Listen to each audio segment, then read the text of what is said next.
Want to go far in business and in life? You can't do it alone. The secret is expanding your network of personal relationships, building friendships, connecting on an intimate level, away from the office, over a coffee or cocktail. Welcome to All In with the real Nate Payo. The show that asks what happens when you go all in and leverage the power of your network of personal relationships.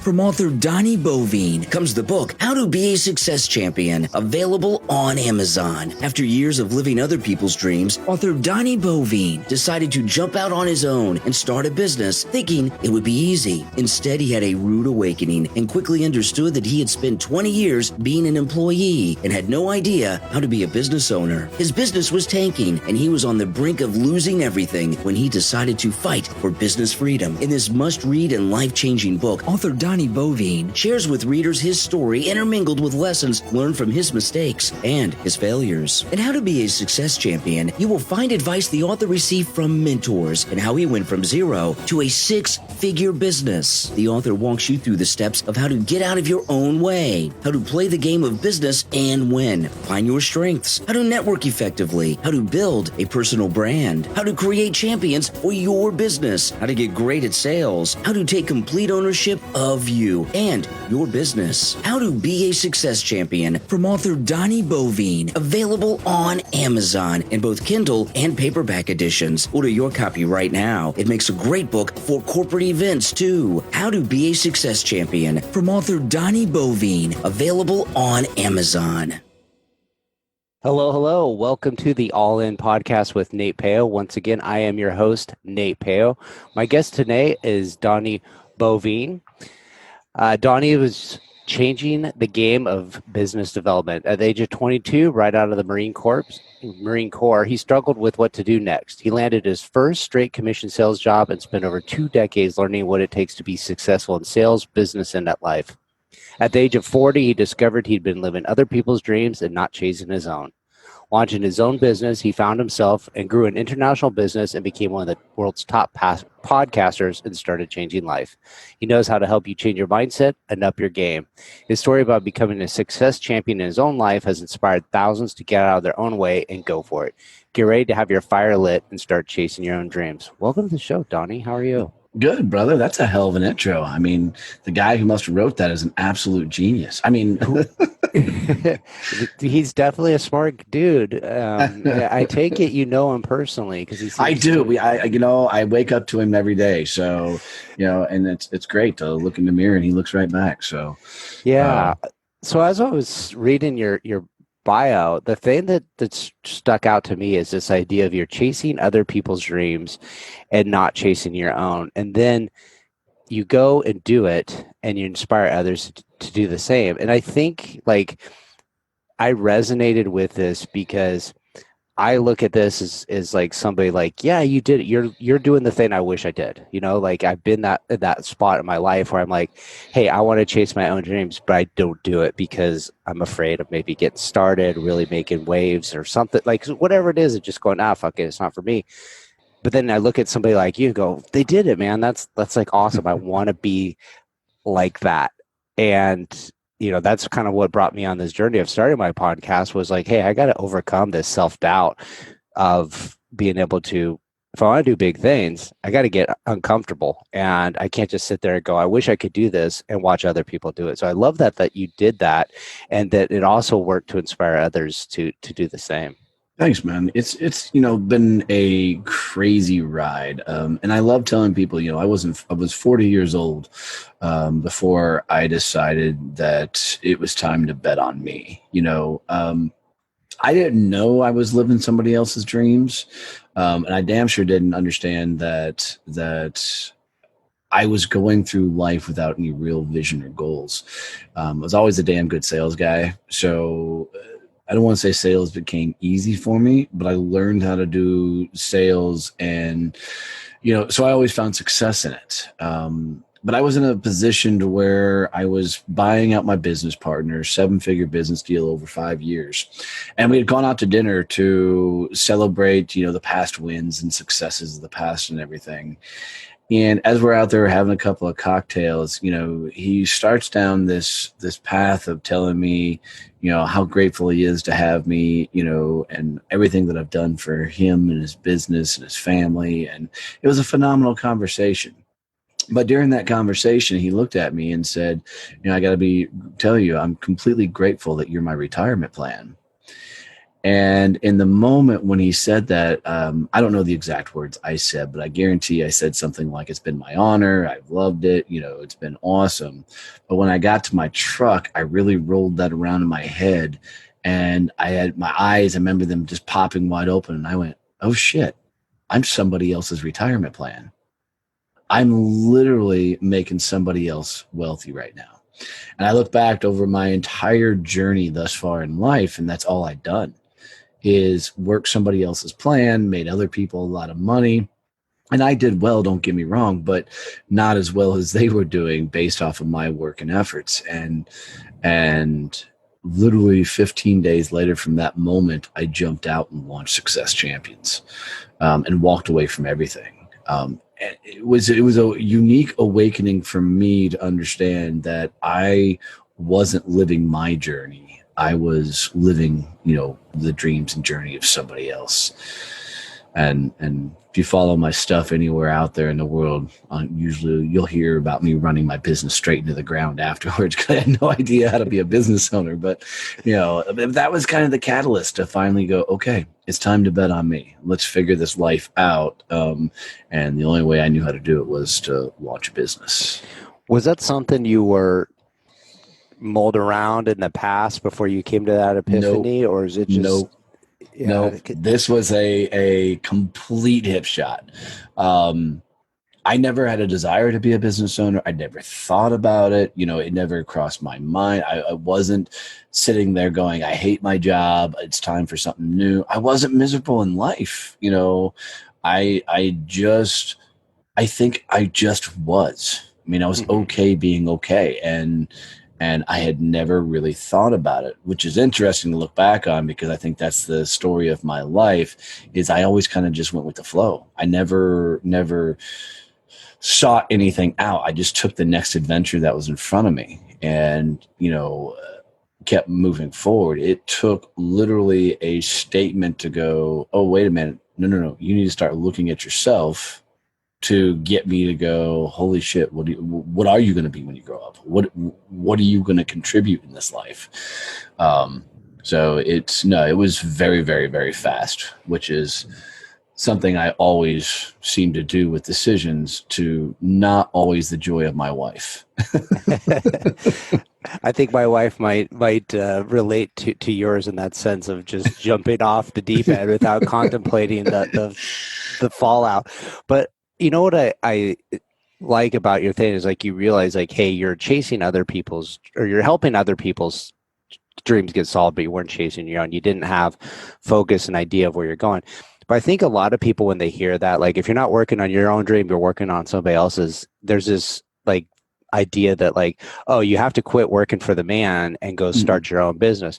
But that's not necessarily the truth. If you know what your long-term vision is of how you want your life to be, you can put yourself in a position to be the best version of yourself, and learning skills, learning ideas, educating yourself above and beyond like your current role in a job. Because I think even if you like do things that would say like, hey, this is taking yourself down a path of being an independent business owner, you're going to make yourself more valuable, I think, in the job too. And then you don't get into this point where you're like, oh crap, I didn't realize it, but I don't have the flexibility to live the life I wanted to live because I got just kind of like pigeonholed into one source of income or one ideas, or I can't leave to go somewhere else. And it's not saying you need to leave. It's just saying like, hey, when you're locked into something, it makes it a lot harder to have flexibility. But if you have a lot more options available, it also makes you more valuable, I think, where you're at with the company, because you can provide so much more. And it's like, hey, there's like this parachute, I guess you say, hey, if things go sideways, I got something to fall back on. So you don't have to like hold yourself back because you're worried ruffling feathers or doing something you shouldn't do and maybe lose your job. You go, oh shit, that's all I got. No, I got a million other things I could fall back on. But because I have that confidence, now I could do my current role even better because I'm just like doing it with me and as the passion, and I'm a better version of myself than trying to like hold myself back a little bit to not get in a little bit of trouble. Yeah, I agree with that. I don't agree with the phrase that if you're not working your plan, you're working somebody else, because I was working the plan that I knew, right? I didn't have any lofty visions. I did a lot of daydreaming. You had the typical, this is what would I do if I won the lottery, or if, this is, how I would take care of my family if more cash came from, out of the sky type crap. But I think that with the viewpoint I had, I was kicking ass. I was making great money. I was helping other people, and I wasn't miserable in the task. After I got out of doing sales training, because that was the last career I had, I realized that there was aspects of it that I didn't enjoy, but I didn't understand it till I got out of it.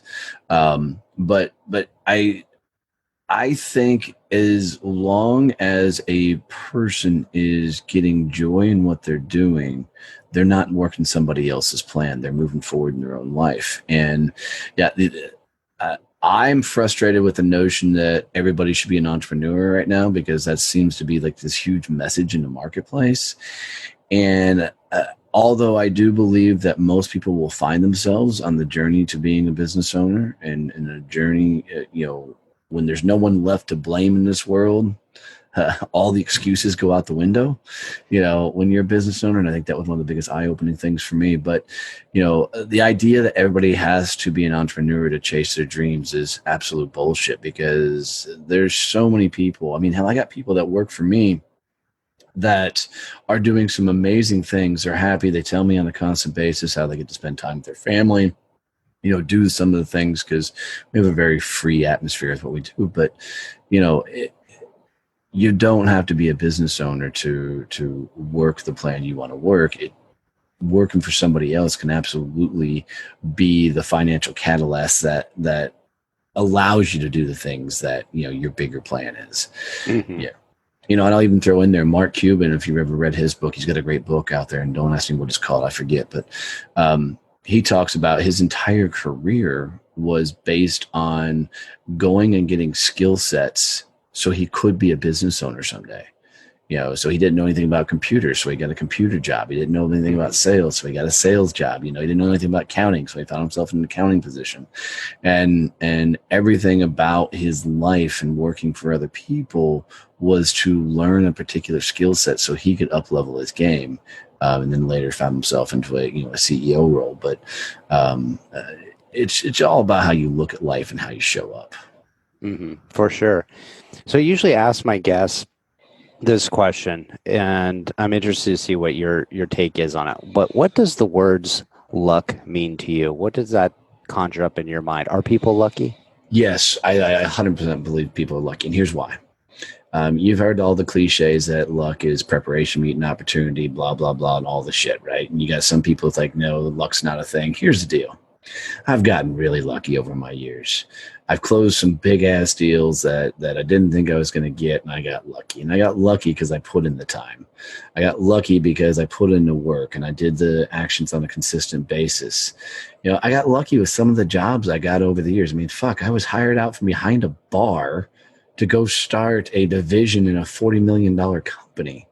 Who does it? Who hires a 24-year-old kid from behind a bar and says, I want you to start a digital print sales division inside of our company? Right. I mean, that's luck, right? That's not right place, right time, anything. That's 100% luck. Now, to set that up, I told them, that I came from a sales background, but they were more after me, because of my personality and my ability to talk to people. They didn't know anything about my sales prowess. They didn't know anything about my skills, anything. They just took it on that they thought that I was a good dude that could talk to anybody. That's luck. Yeah. But, so I think, I don't know if you create luck, but I do know as long as you are putting yourself in the right place, doing the right things, you got a better shot of lucky shit happening to you than sitting on your freaking thumbs and not doing anything. Mm-hmm. I'm a big believer in be in the right places. Like everybody says, be in the right place at the right time. Well, you don't know when the right time is. Correct. But if you have a destination in mind of where you want to take your life, you can figure out where those places are, where the opportunities are more likely to be successful. And you put yourself in front of these people, and the more opportunities you put yourself in front of, the more chances I think you're going to have for success. But the other thing is you have to be aware of it. You have to be ready to work on the action. Like there's a ton of times, and you've probably been in the same boat, where like you're trying to think of something and the answer was right beside you the whole time, but you just weren't ready to see that the solution was there, and you go, oh shit, it's been here the whole time. I think that is being aware of the message being there. So like you could have been offered this job and said, you know what, I'm just the guy behind the bar. Like, who am I to go start a division? Like, you guys are crazy. And then like, I'm not going to call the guy. He was drunk, whatever. He had too many drinks. So it pitters out, or it could be you call the guy, hey, come out and start it, and it sets your career down a path of starting a division, which leads to other things and leads to more and more and more. And you go, okay, now I'm starting to become more aware of the opportunities around me. I know I have confidence to take them on, and they don't all work out, but you're along for the journey. You're going to see more successes that benefit and outweigh the failures too. So. Yeah, no, and I like that. And I do agree the right place, and it's always hard to pick right time. But I also like the idea of you saying, being in the right place, because you and I have had a few conversations offline talking about going to your conferences and all the things you've done with your career. And what popped in my head is, yeah, you're gonna get lucky at some of those conferences just because you showed the fuck up.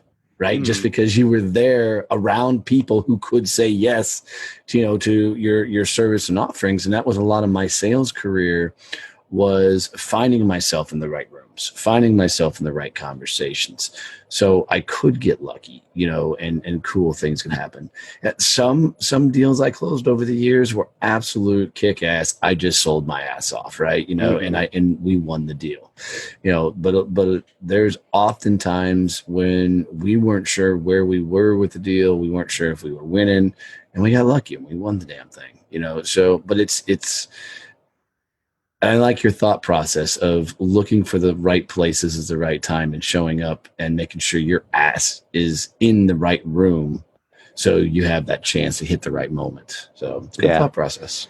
I'm a big fan of that. Like if you don't know where you want to go, like you just have a general idea, you want to find out about something, like go where those people are, and you're going to get introduced to somebody that's going to introduce you to the answer you have, whether it's a hobby, business, job, whatever. The more you hang out in that area, like the more chances somebody's going to give you a little tidbit, a little knowledge, a little bit of information, then that you can take it and grow from. And so it's a good place, a good starting point if you don't know where to get going. So let's talk a little bit about Success Champions, and what is Success Champions? What kind of brought this on? What was your inspiration to create it? So it's funny. When I launched the business, I had the idea that everybody should be the champion of their own success. And when I think of a champion, I really think of like Brad Pitt in the movie Troy. The opening scene, you got the two big ass war tribes, getting ready to duke it out for this big ass war. And the kings come together and they say, you pick your best, I'll pick my best. And the one side picks this gargantuan dude with muscles popping out of everywhere. And the other king goes, get Brad Pitt. And Brad's drunk and passed out in a brothel. And they drag his ass out into the sunlight and they get him out there. And the king's like, you're supposed to fight for me. And Brad's drunk as shit. And he's like, I got this. Brad puts his helmet on. The gargantuan dude is screaming and hollering, getting ready to kill him. Brad runs up, does one move, stabs the guy in the neck, fights over, war's done. Mm-hmm. And what I always thought about is if I could be the guy that chose me, every time I needed me to show up to find success, I could champion my own life. But all too often, I wasn't choosing me to be the guy out front. right? I was riding on the coattails of somebody else. I was trying to put somebody else on a pedestal. I wasn't betting on me, right? I wasn't the one trying to put myself in there. So based on that concept, I wanted to teach people how to champion their own success, how to choose themselves and put themselves in the game and go for it. So I started off wanting to be a motivational speaker. And in my local hometown, dude, everybody knew who I was. In Fort Worth, Texas, man, I had a really good brand. Everybody knew who I was. But outside of Fort Worth, nobody had a fucking clue who I was. It was like Donnie who. And I wasn't prepared for the amount of work it was going to go into becoming a motivational speaker and how long it was going to take to ramp up. So while I was heading down that path and not succeeding well at all, I had to find a way to make revenue. So early on, I was just saying yes to anything I can get my hands on, right? Mm-hmm. Can you do a website? Sure. Can you do graphics? Sure. Can you do a video? Sure. And I was trying to figure out what the hell my business was. And that's how I ended up ultimately running into the ground because I really didn't have a business, you know? Mm-hmm. So along the journey, I found podcasting, and podcasting taught me a lot about business. It taught me about operations and systems and processes, and it taught me about hiring staff and bringing people on. And all the while, I was still working through teaching business development. I was still teaching, sales and, a little bit of motivational type things in here. And we started building more and more and more things. And as the podcast grew, we were able to add in more things. So I was doing more. My non-compete finally got up so I could go full into sales training. And so I started doing a lot of sales training for companies and corporations, but more and more people kept asking me, how was I able to find success, in doing this? So I started teaching how my business was taking off and growing. And that led to a lot of cool opportunities. I went around the US speaking about podcasting and did a 9-city tour in Ireland speaking about podcasting, and just kind of teaching a lot of things that I'm doing. And that sprung off some cool business programs where we were doing, private Facebook groups, teaching business development and sales to entrepreneurs and small business owners. And then, somewhere along the way, corporations started coming to us and they're like, hey, we want to launch a podcast. So we set up a whole division in the company that consults with corporations and how to actually use their podcast to be their lead generation business development tool and put some cool things behind that. Then that grew into, we launched a Facebook group that took off. We launched a magazine because people were asking for content that took off. We're at almost 10,000 subscribers to that now. And it kept growing with different divisions under this entire idea. Everything's under the brand of how do you champion your own success? But the Facebook group kept asking for more and more things. So we were like, okay, let's do the biggest, craziest thing we can think of. So I rented out a local convention center and we were doing the Badass Business Summit. So I had 12 speakers coming in from across the world. And we were, creating this huge business development summit of how to write your book, how to get on stages and all those things. Well, then COVID hit. So the conference was supposed to be April 3rd, 4th, and 5th. So it got postponed to the end of September of 2020. And we were in a spot where our business was 90% online already. And we knew that there was a lot of businesses that at that moment when COVID shut down the world that had no idea how to move their business online. So we knew we had to help give back as much as we could, add another revenue stream to the business. So we launched Success Champions Networking. And what that is we bring together the second tier networkers. So these are the people that have been through the BNIs, they've been through the chambers, they've been through the local networking, and they've leveled up beyond those groups. There's nothing wrong with those organizations. I love them. But they always found that they were the number one in those groups that were passing all the referrals and not getting much in return. So we created these virtual networking groups. We put the badasses of the badass networkers together, and they meet on a weekly basis and really work on growing each other's business, because I believe networking is about growing somebody else's business. And it took off. At 4 weeks in, we had 12 chapters across the U.S., and referrals were already happening and things were going. Now, 2 months into launching those groups, we've got 19 chapters across the U.S. We just got the nod this morning of recording this to open up Canada, and we're getting ready to open up chapters in the U.K. So we're literally helping businesses be the champion of their success by getting the badasses together and letting them run and go big, because you can't help it when you get the badasses together that understand that networking group is just a function of their business development. It's not all of it. You know, they're heavily involved in their community. They're sitting on boards. They're working with nonprofits. They're actively engaged in their associations and stuff. And they bring that connection list and those people to that networking group. Now imagine you got 30 of those people sitting around the table. You can't help but have a massive amount of business being passed. And that's what we've built out with this. And then in addition to that, all the business development and sales training that we've been doing over the years, we offered that to everybody who joined Success Champions Networking. So everybody who's joining one of these networking groups gets access to sales training, where I was paid $250,000 a year in some companies to train their salespeople. They're getting that as part of being part of the Success Champions Networking. So we do a live training every Thursday at 10. So not only are they networking with their local chapter, getting business development sales training, now they're networking with everybody from all over the world. That's part of Success Champions Networking. And I think that's kind of the combination that's really made it work. So it's all centered around, you know, being the champion of your success. And we're going to continue bringing things to the marketplace that make that easier for people to do. You know what's funny is you talk about the champion, and I think a lot of people, especially business owners or new business owners, they see somebody that's the champion of their own life, that's just out there as the face of their company or the face of their sales. Like people, you know, Success Champions by itself is one thing. Donnie's Success Champions, like people know Donnie, and like and so like other businesses have that. They have that persona. They're the business owner, they're the face of the company, then they're the main person out there. And they also have this huge network of people. And so if somebody's getting started and they're nervous, I think they're afraid to be a champion for themselves. They want to like, well, I just want to be behind the scenes. I want the brand to speak for itself, or I want my salesperson to be the face of the brand, and I'll sit back and just do the operations. And then they don't go out networking, because networking's scary. It's not fun. I have to talk to people I don't know. I'm going to get wrapped up in some conversation that's going to go nowhere. I'm going to have to get pitched to. I'm going to have to tell people no. I'm going to have to tell people about my business, and I'm going to get told no. There's so many things it doesn't. But those people didn't start out like that way. And because they decided to become the face of the company, and because they became super concerned about, like, it's not the networking to like, hey, what can I do for you? And what can you do for me?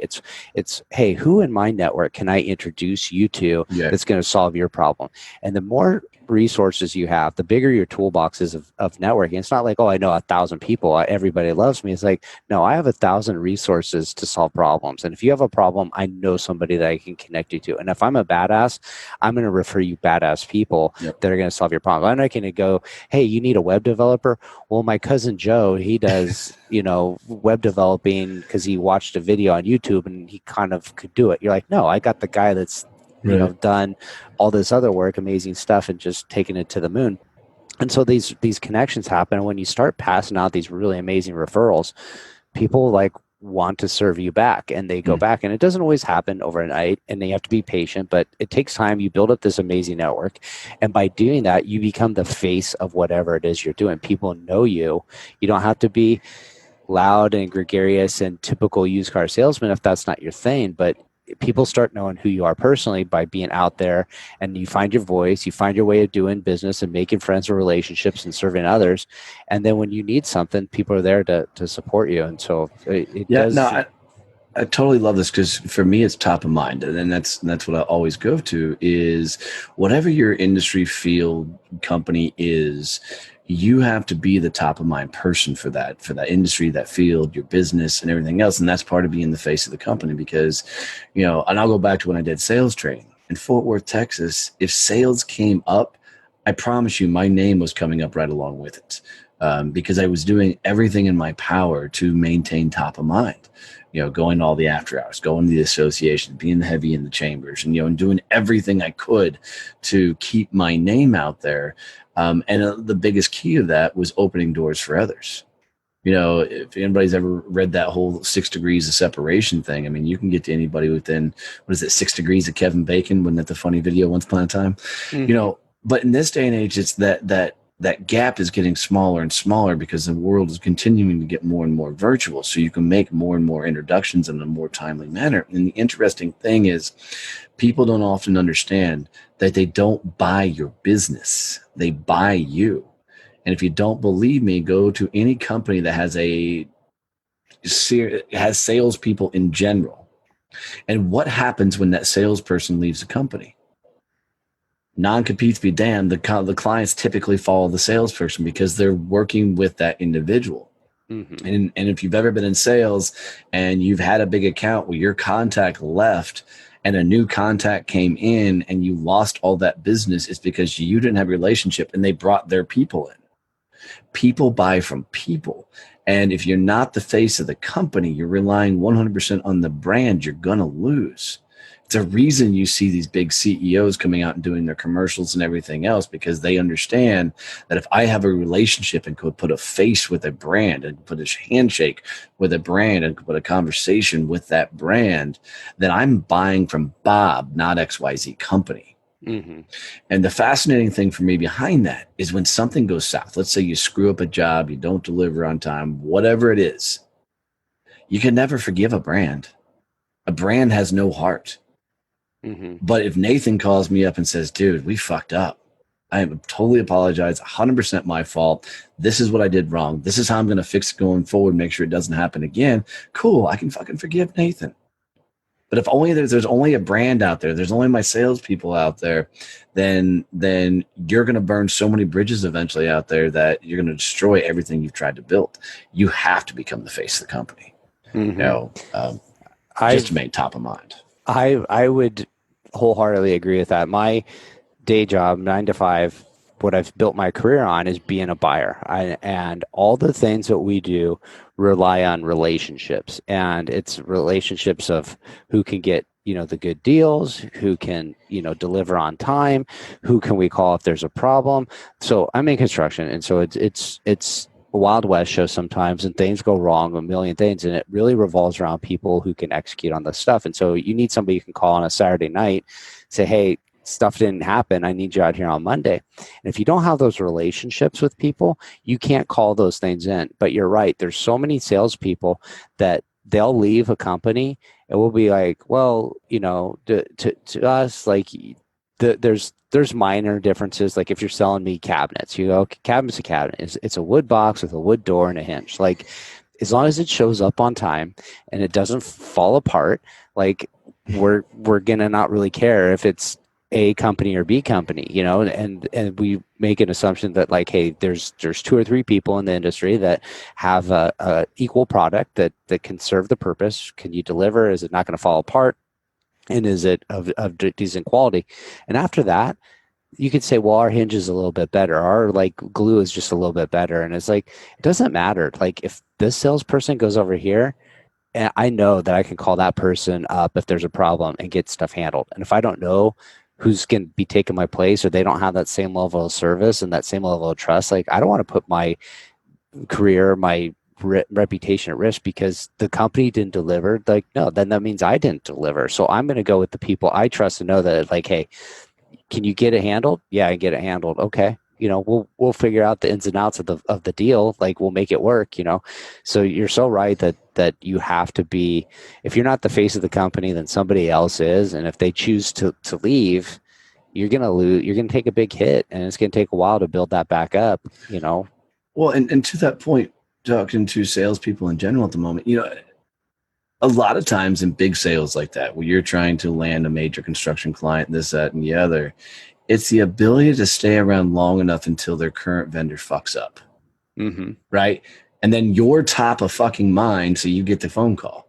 Mm-hmm. Right. And then you better answer the phone, I mean, yeah. And it's part of the top of mind is, it's constantly being out there. And, you know, for the CEOs to say that I don't want to do that, I don't want to put my brand out there. I don't want to put you're shooting yourself in the foot.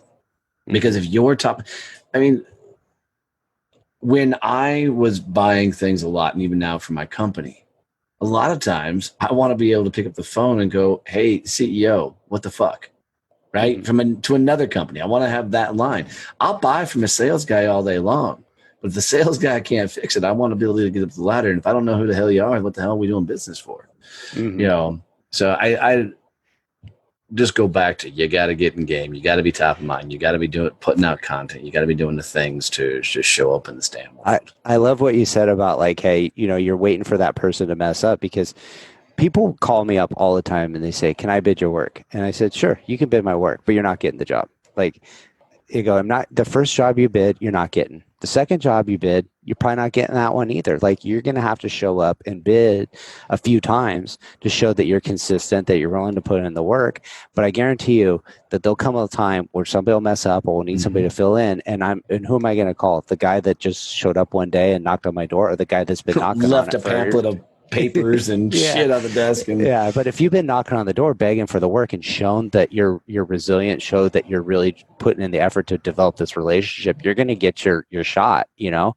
And then when you get your shot, then it's your turn to prove it, and then that's when you become, you know, the top go-to vendor for that. Well, what's really funny to me about that, Nathan, is the person that shows up the one time, drops off the packet of papers, you're in their pipeline, right? You're like, they're going back and telling their boss, oh my God, I got a meeting. We're going to close this fucking thing. And they have no clue that they haven't even started down the path of getting anywhere close to getting business with you guys. You know, I just, dude, if you don't launch a podcast or show or get on stage and start talking about the buyer's perspective, I am going to put my foot up your ass, because it is so fascinating being a sales guy talking to a buyer and seeing your guys' perspective from it. And dude, I'm telling you, it's valuable, and the marketplace needs it.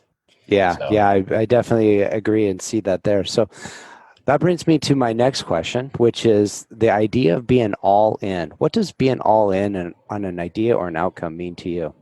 You know, this is interesting. So while working for somebody else, I would have told you it's putting in more hours. It's outworking other people. It's always showing up and going bigger and doing more. That's what I would have told you while working for somebody else. 3 years into running my own business, I can tell you I was an idiot with that thought process. And here's why. Being all in means there's no outs.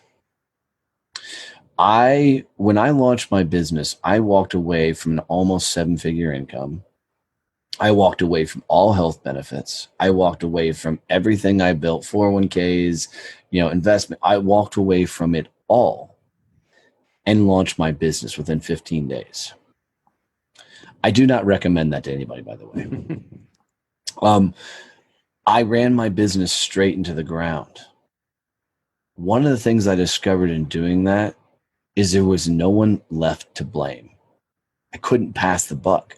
I couldn't say the marketing sucked. I couldn't say the economy sucked. I couldn't say clients sucked. I couldn't say anything, because it was all on me. If you want to be all in, it's all got to be on you.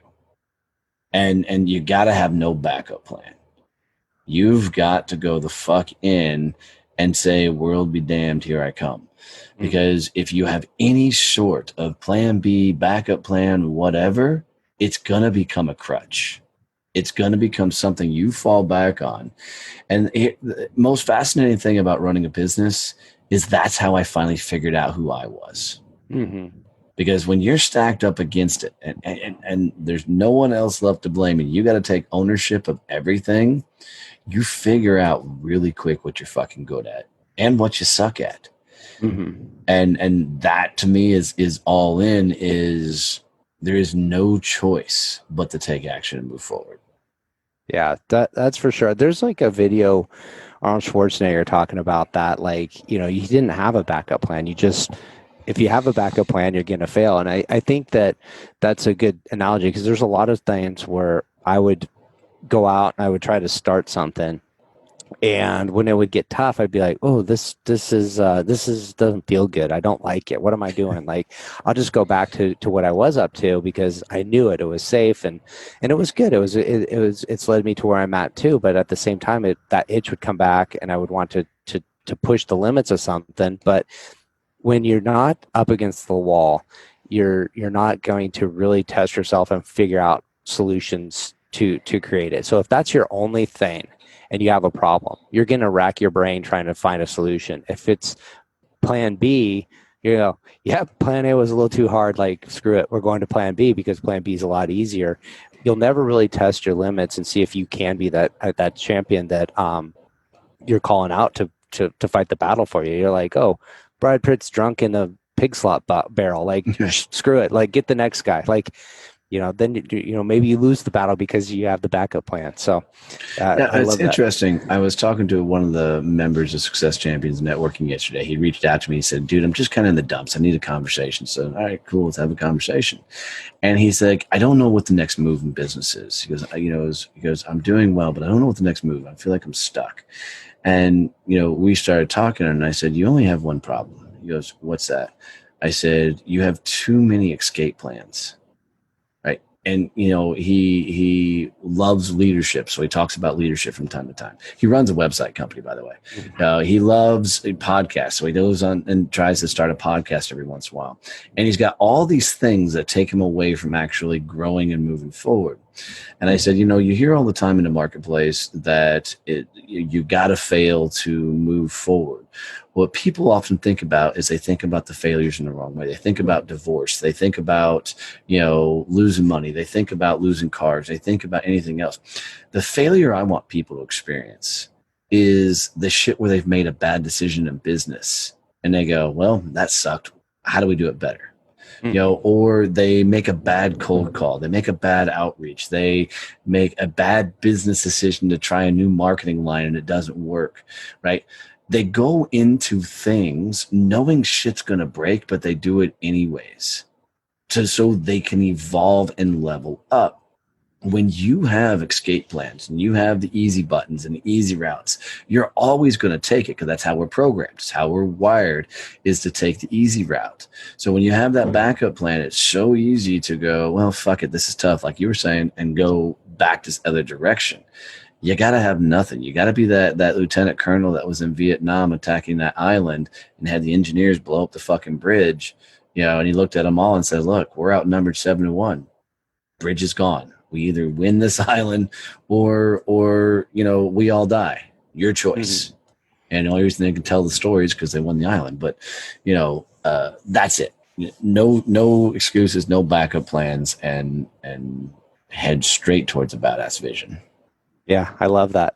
So the people that you're looking to work with in Success Champions, who does that person look like, smell like? What do they think like? Who's that ideal person for you? Yeah, no, it's such an awesome question that I've actually never been asked on a podcast before, so good on you. For me, I want the second tier people. I want the people, and what I mean by second tier is I want the people that have been in the game a couple of years. They have, done things, found successes, and are ready to go to the next notch. I don't want the rookies. That's what other organizations and things are for. And we need those organizations, but we want the second tier folks that understand that by surrounding themselves with other badasses, they're going to grow. So you're looking at traditionally small business owners that are sprinkled throughout the world, 2 or more years in business, are heavily involved in their communities. They're probably sitting on boards or a part of massive associations. They regularly invest in themselves from ongoing learning and training. They're traditionally a 6-figure business or larger, or they hold a 6-figure business or larger. And they are easily defined as what we call GSDs, get shit done people. They're the people that you hand a task to and it just gets taken care of. Not a lot of questions, not a lot of directions. Just give it to me. I'll take care of it. Mm-hmm. When you put a group of get shit done people together, and trust me, and you say get shit done, people are like, that's me. right? Yeah, they self-identify really, really quick. When you give me those people, man, we can do some badass, massive things. And we have a whole bunch of different products we can offer, but especially put them in the networking groups right now. God, we can explode their business. GSD, I love that. That like you're right, because people that do get shit done, they identify like, I might not be, the most eloquent, I might not be the most polished, I might not get it done the prettiest, but you want it done, it's getting done. Yeah, like, and they're so easy to spot. You go anywhere, and you'll see them because people are you're like, hey, who do I talk to about? Talk to Sally. She's got you. Like, cool. Yeah. I want Sally. So now I want a room of Sally's, right? Because they're the people that don't get undecisive. They get in the game. They keep moving forward. And it is such a fascinating thing to watch them collectively grow. And it's like this amoeba of badassery that happens because they're constantly pushing the envelope. And they keep me on my toes. I have a mastermind that I'm running right now that's just filled with some badasses. And, I can't go in there half-assed because they're on their fucking game. And I remember one mastermind we finished up and the gal looked at me, she goes, Donnie, this one sucked. I'm like, why did this one suck? She goes, I don't know what my action steps are in here. She goes, next time, don't come to the table without very specific action steps. I'm like, we got it. Not a problem. And it just totally, I went, oh, fuck, this is a whole next level thing. But when you go to work on the badasses, you're going to level up yourself. You're going to evolve yourself. That's why I love to get shit done, people. It just makes life. And I can attest to that. The people you've introduced me to are all just like GSDs, and they bring this level of excitement to the game, and I think they raise your level of play too. You're like, hey, I'm playing at a higher level. Like these people, like I got to catch up, or I'm not gonna be able to keep pace with them, and they're out there crushing it. So I love being around people like that, and I agree. If you identify as a GSD, check out Success Champions. So where can people get connected with you? Where should they go to find you and everything you're about? The easiest thing to do is, this is what I mean, if you want to get connected with me, cool, but I'd rather give you a reason to get connected with me. So one of the biggest things I struggled with, especially running my business, was how to come up with content on a regular basis. We know content is killing it right now on social media.